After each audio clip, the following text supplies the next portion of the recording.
Welcome to the FullyCrypto podcast.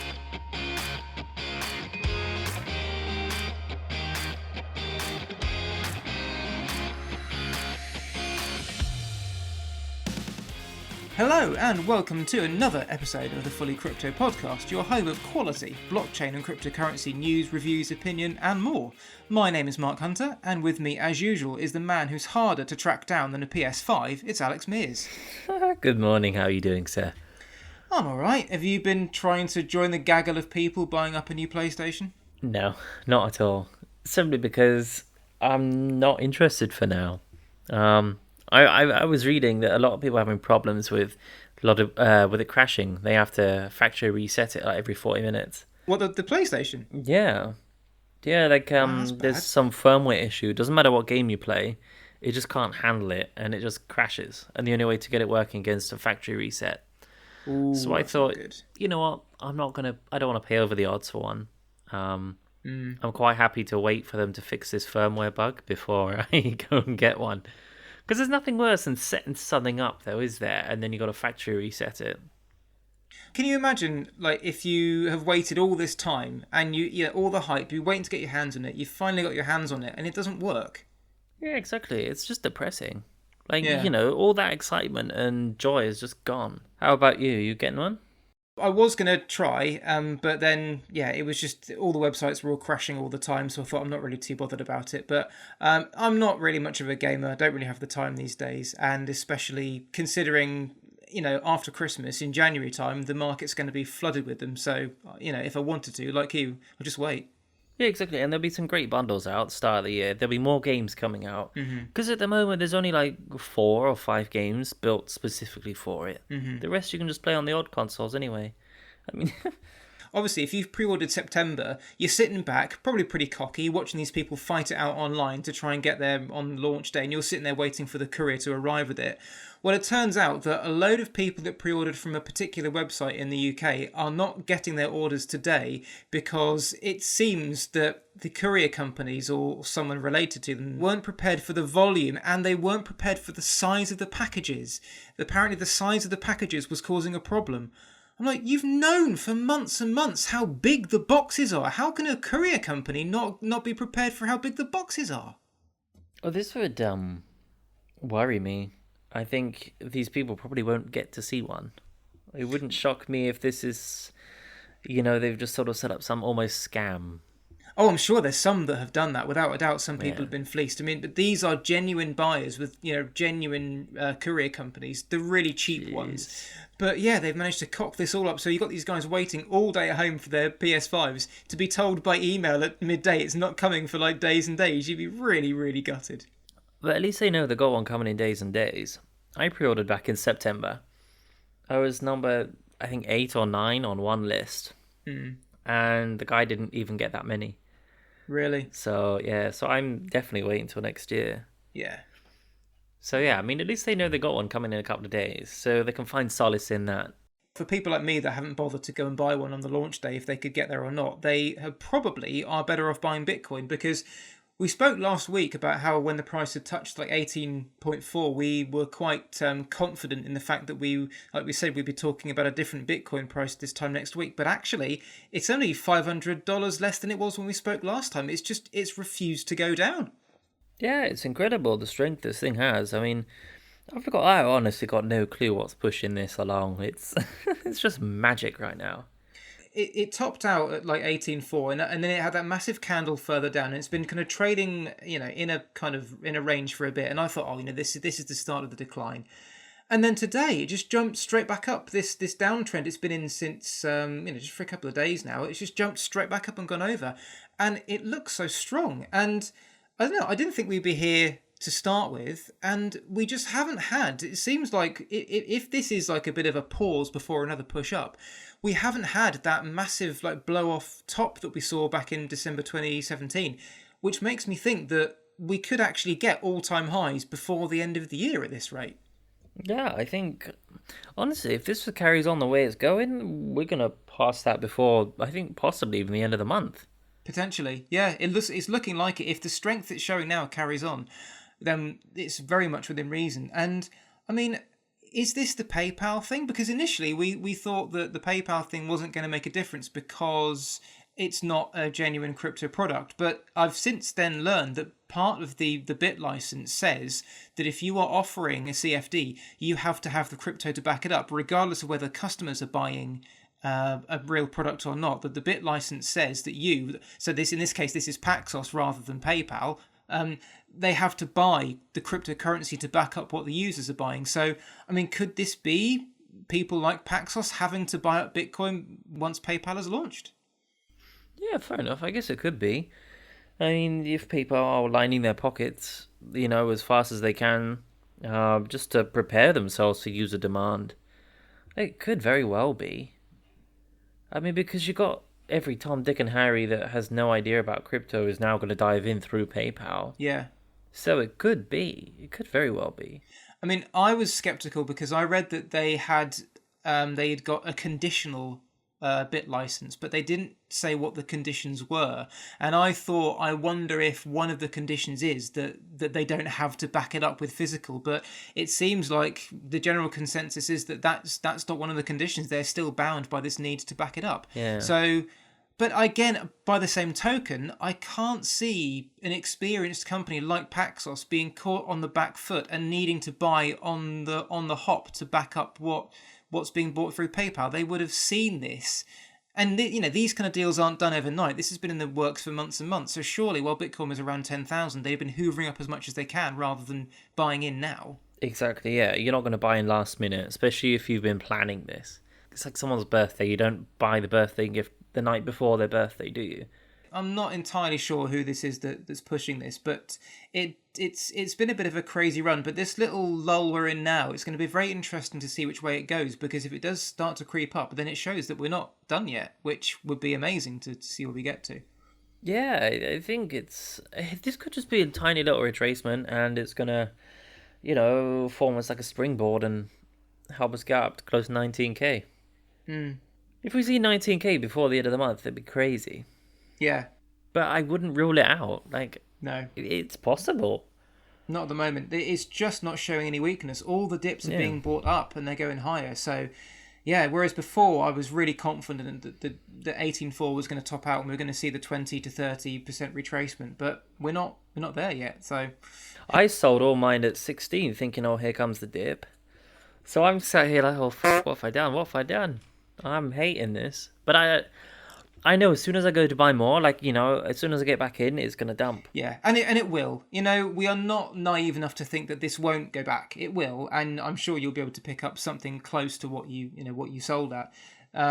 It's just a matter of time, but in the meantime, it's fascinating to see how high it goes and the strength it's got. But we are not here to talk about Bitcoin today. We're here to talk about Bitcoin's half-sister. What's the relationship between Bitcoin and Bitcoin Cash then? Divorced cousins. Sounds a bit Texas, doesn't it? But yeah, so we are here to talk about Bitcoin Cash because I, like many others, were partially aware there was a Bitcoin Cash fork happening in the last week, but because what Bitcoin was doing, there wasn't really too much attention paid to it. But I know you've been covering it much more than me, so why don't you tell us everything about the Bitcoin Cash hard fork? Well, I'll tell you everything I know. I can't tell you all the ins and outs. I mean, I would if I could, but I'm not Roger Ver, sadly. Yeah, so Bitcoin Cash forks twice a year. Just added new features and stuff. But occasionally, as we've seen before, it does lead to a hard fork where not everybody wants the same... They don't want the same features added in, so as we saw with BSV. And this time around, what's turned out to become Bitcoin Cash ABC, they wanted to add in an 8% miners tax. So anyone mining Bitcoin Cash was going to get 8% removed from their block fees instantly, and it would go to the Bitcoin Cash Foundation. Now, there are other blockchains that do this, and there are some that do it with a much larger percentage. There's one that takes 40% of the block rewards. What? Yeah, I'm not sure I want to mention them on this, because last time I talked about them, I was up for days getting torrents of abuse. So I think from that, you know who I'm talking about. I think so. You haven't got the energy to talk about it, have you, at the moment? No, I haven't. Yeah. Yeah, they take 40%, they put it in their treasury and do whatever they want with it. So I think, 8%, fair enough. Especially if you're going to spend it on something useful, like spreading adoption, giving classes, workshops, whatnot. But not everyone agreed. So, amongst the other things that were implemented, sort of like a subgroup, sort of like BSV appeared, Bitcoin Cash Node appeared, and they said no to the miner tax. So obviously fork day comes, and all the miners follow the Bitcoin Cash node, leaving Bitcoin Cash ABC to, sort of struggle and flap around like a fish out of water. So now Bitcoin Cash node has become Bitcoin Cash. So let me just clarify then. So for people that don't know the full Bitcoin Cash story, that maybe kind of came into it a bit later, Bitcoin was the was the major Bitcoin for all those years. And then in 2017, it split into Bitcoin and Bitcoin Cash. And then in 2019, was it? It split between Bitcoin Cash and Bitcoin SV. 2018. So you had from Bitcoin to Bitcoin and Bitcoin Cash, then Bitcoin Cash split to Bitcoin SV and Bitcoin Cash separately, and now Bitcoin Cash itself has hard forked into Bitcoin Cash ABC and Bitcoin Node, but Bitcoin Node has kind of overruled Bitcoin Cash ABC. Yeah, it's become the dominant chain. Right, okay.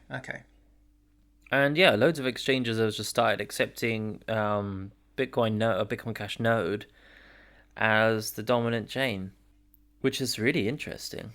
Yeah, because I'm assuming then that all the guys, Roger Ver and those guys who are the figureheads of Bitcoin Cash in the way that Craig writes the figurehead of BSV, I'm assuming all those guys were sticking with the 8% tax lot. So what's happened to them? I don't believe Ver was. I think Ver was in favour of Node and not having the tax. But didn't he suggest the tax in the first place? I believe he did. Yeah, he did. He wanted 12%. So he's had a complete change of heart then. But you know how he is. He always backs the winning horse so he can stick around a bit longer and say, haha, told you so. He's one of those. Okay. Yeah, so he didn't get his 12%, so he didn't want part of the 8%. He just wanted to cut his ties as soon as he saw the miners were bailing and didn't want. And I think there's more...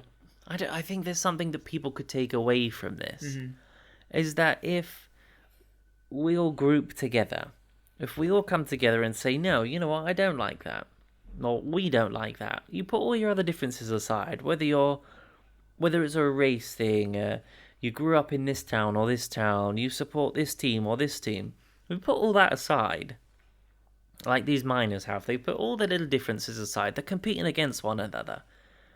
They put all their problems aside, and they joined forces, and they got something like tax removed from them. They prevented themselves from being taxed by this community, from this entity. And I think, we could learn something from that. And I think people could take something away from that, is that if we do put aside our differences, we can achieve stuff.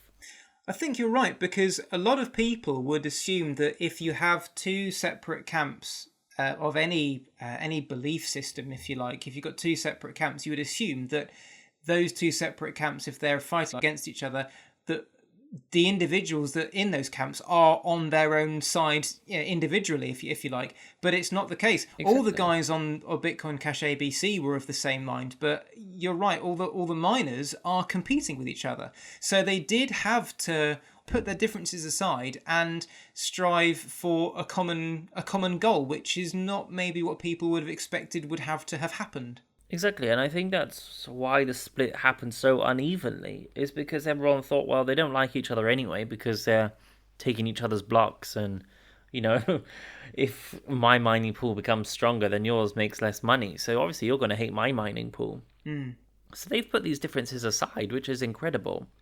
They've joined it's like a MasterCard and Visa joining forces to get rid of American Express. Yeah, it's kind of like if Mars decided to invade the Earth, you'd have maybe China, Russia, and the US would all join forces for the common good. Exactly. Once Mars has been defeated, they go back to internal squabbling again.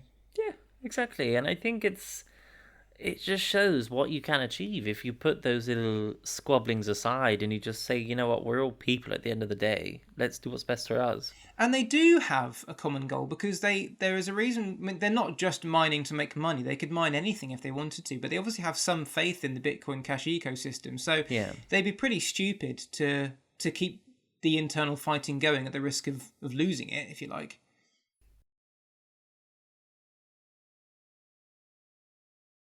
Then you've got to go and pay regular tax on top of whatever you earn. So what? I don't know. Let's say they mine in the UK. They're going to be paying top band of tax. What's that now? 45%? Over a certain earnings bracket, yeah. Yeah, exactly. But I mean, if you're a miner, you're making more than that anyway. If you're a big miner, you're making loads, yeah. Yeah. So, I mean, you got 8% on top of that. So that pushes you what? Well over 50% of your earnings are gone. Like, what's the point in that? Yeah. You know, it's almost worth not working. So I think, you know, from that point of view, it's a good thing they've stuck together because it's like a double tax. It's not fair. Yeah, no, definitely. What then happens to Bitcoin Cash ABC? Does it just die away?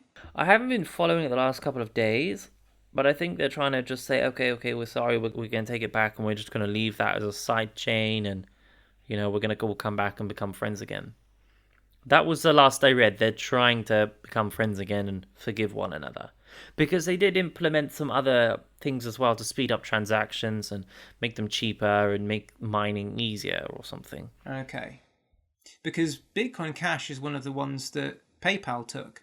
So yeah, what do they do? I mean, if you've got the likes of Coinbase and you've got the likes of Kraken, Binance, those guys are pretty au fait with how the cryptocurrency ecosystem works. And I'm sure there's people within PayPal that are, but they're not crypto first. So they might be a bit like, well, what's just happened? So what happens with the PayPal Bitcoin Cash deal then?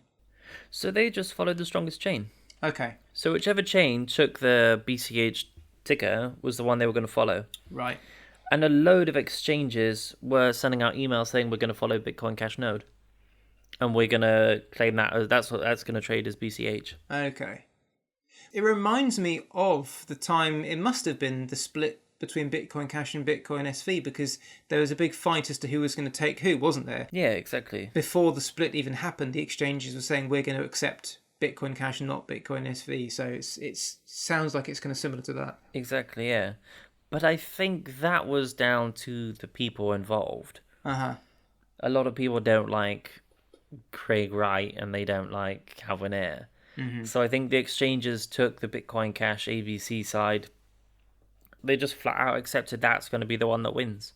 I think even if Bitcoin Cash SV had won the hash war, that would still gone down as BSV, not BCH. Mm-hmm. Just because of the personalities, and I think exchanges already have made up their minds.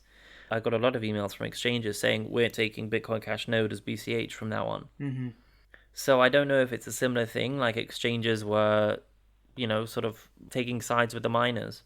I can see how people that don't like cryptocurrency or who are not really into the space that much, I can see how they would be a bit baffled and a bit sort of nonplussed by all these forks and everything. And to be honest, I am. I mean, there's so many Bitcoin forks anyway, but even the ones that are, shall we say, more legitimate than the others, like Bitcoin Cash and Bitcoin SV, the fact that they themselves can split if there's internal arguments, it's fantastic that they can, because that's the whole point of, let's say, a democratic ecosystems. You can do these things, you can just take it and you can go off and do your own thing. But it does get a bit confusing when you've got things that, like, it's one thing to say that a token can split in two because of two different ideologies. Fair enough, you can kind of just grasp that. But if you're saying, well, they can split in two, but then one can overtake the other and absorb it, it's just, that's where it gets a bit too complex for a lot of people, I think. Yeah, I think it turns a lot of people off and they stop paying attention to the specifics at that point. Yes. They just want to know which one is the real money. Yeah. Who accepts which, and has it gone up in value? That's all they care about. And I think for the most part, that's the important thing. That's the important thing to take away, is that the chain still works, your transactions still go through, and it doesn't cost you any more than it does before, and the price is steady. As long as those things are all working, no one cares. Talking of price, has it changed the Bitcoin Cash price at all, this whole thing? It dumped heavily, yeah, around the time of the fork, but it's leveling out and trading fairly flat. Oh yeah, so it was spiked a little bit up to 283, and it went right down to 220 something, and it's slowly making a bit of a recovery. Yeah, it's coming back. Was that down to the sentiment behind it, or is that just a technical thing? I believe it was down to the sentiment. Okay. People didn't know what was going to happen, so people were selling just to make sure they had their, they weren't going to lose money. Mm-hmm. Because it was like when there was the hash war BSV, Bitcoin Cash tanked really hard. So I think a lot of people were probably saying, okay, you know what, the halving's coming up, or the hard fork's coming up. Let me just sell, I'll take my USDT, I'll wait for it to dump, I'll buy in when it dumps, and I'll ride the wave back up. Mm-hmm. And how it worked last time with the BSV fork, and it looks like it's worked now. I mean, if you bought it back down, what is it, November 3rd? November 3rd, November 4th. You can get it down as cheap as low 200s, 230. And you could have sold it back at the top when it popped back up November 7th. Made a whole nice bunch of money, and you back trading even. So I think if you are going to trade the Bitcoin Cash forks, you sell before the fork. Because people don't trust it. Does this sort of thing happen regularly? Because if it forks twice a year, I mean, I'm assuming the only reason it's made headlines this year is because it wasn't just a normal fork; it was a contentious one almost. So exactly, this sort of thing, I can't imagine this happens every time, does it?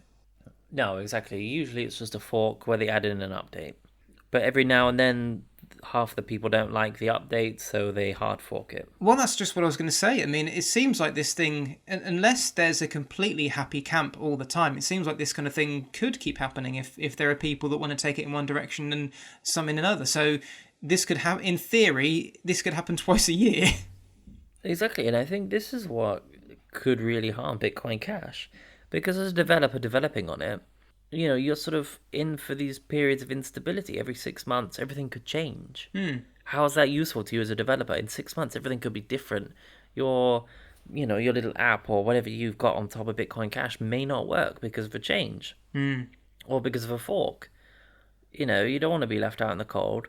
And this is something that Roger Ver was bringing up earlier in the week. He's saying that it's not useful to have these forks twice a year. So I think that's going to be something going forwards that we see changed. I think possibly in the next fork or the one after it, we will see these two forks removed, maybe one a year.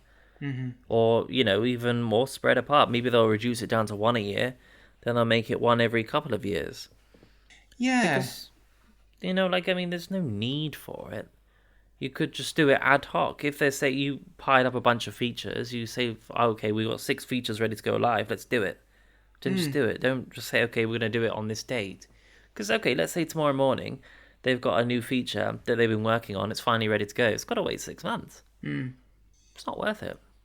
Yeah, I mean, it's a kind of 6 of one, half dozen of the other, because if you say, right, we're going to do it once a year or twice a year, you only get that inconvenience on those few times. Whereas if you say, well, we're not going to have any scheduled ones, we're going to do it as and when we think it's appropriate, you could then have more arguments in a way, because you could say, people are saying, well, I think mine is more important, I think mine's more important, mine deserves a fork, this one doesn't. Yeah. I suppose you can vote on it, but either way is problematic. But I struggle to see how there are so many developments that are so big that you need to split the code to do it. I mean, it's surprising to me.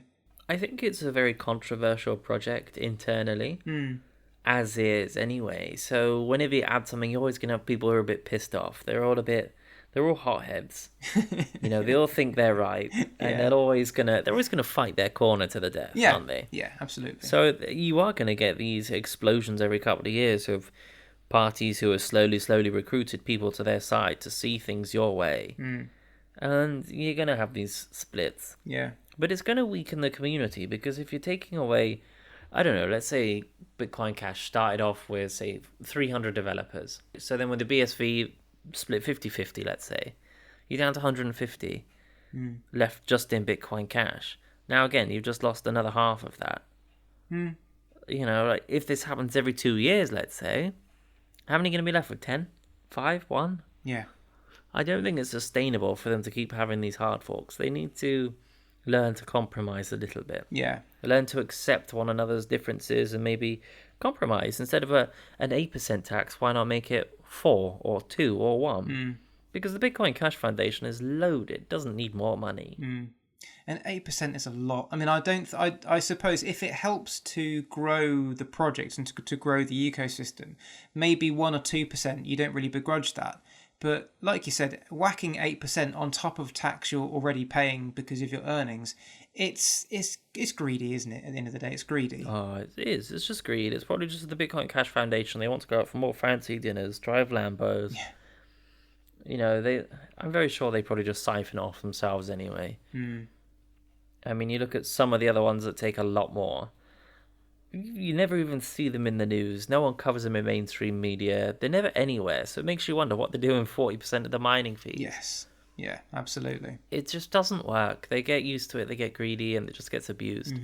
Yeah, so I think it shows, like you said, in times of conflict, even though you've got camps that are kind of internally fighting amongst themselves for a good reason in terms of the mining side of things, when the chips are down and when something big comes up, they can pull together and they can fight for a common cause, and it might bring Bitcoin Cash together. But like you say, if they keep having these splits all the time, any goodwill they engender from these sort of situations could be eroded in a few months anyway. Yeah, exactly. They need to just learn to live with one another, I think. I think on that utopian note, we shall end today's FullyCrypto podcast. Don't forget... Oh, don't forget about our giveaway. That was my don't forget, but your don't forget was much more enthusiastic than mine, so you go ahead. Yeah, don't forget, we're giving away a Trezor One hardware wallet. All you have to do is go to our Gleam promotion page, which you can find on our website and our social media. Just complete a couple of tasks, like follow our podcast or sign up to our email newsletter. Even just clicking on our website will give you an entry into the thing, and then we're going to draw one of you guys at random, and we will ship you this brand new wallet. It's coming from our friends at Paybis, isn't it? It is. And with the Bitcoin price, as we have said, hopefully increasing and going up further, you're going to need that wallet to store your monies on. So you best head down to our website and to our social medias, which you can find on all the usual platforms at FullyCrypto. And yeah, for all the latest and greatest news, reviews, opinion, and more on all things crypto and blockchain, just head over to our wonderful website, which is, Alex? FullyCrypto.com. FullyCrypto.com. Well, thank you very much for going through the Bitcoin Cash hard fork with me. That was very, very interesting for me alone, and I'm sure our listeners found it enlightening as well. Oh, thanks for letting me ramble on about crap. We've got a couple of exciting interviews coming up, so look out for those on your podcast stream. And other than that, it just remains to say, have a lovely weekend, everyone. Yeah, stay safe and make sure you abide by social distancing while you queue up to get your PS5. Have a good weekend, mate. Take it easy. Have fun. See you guys. Bye.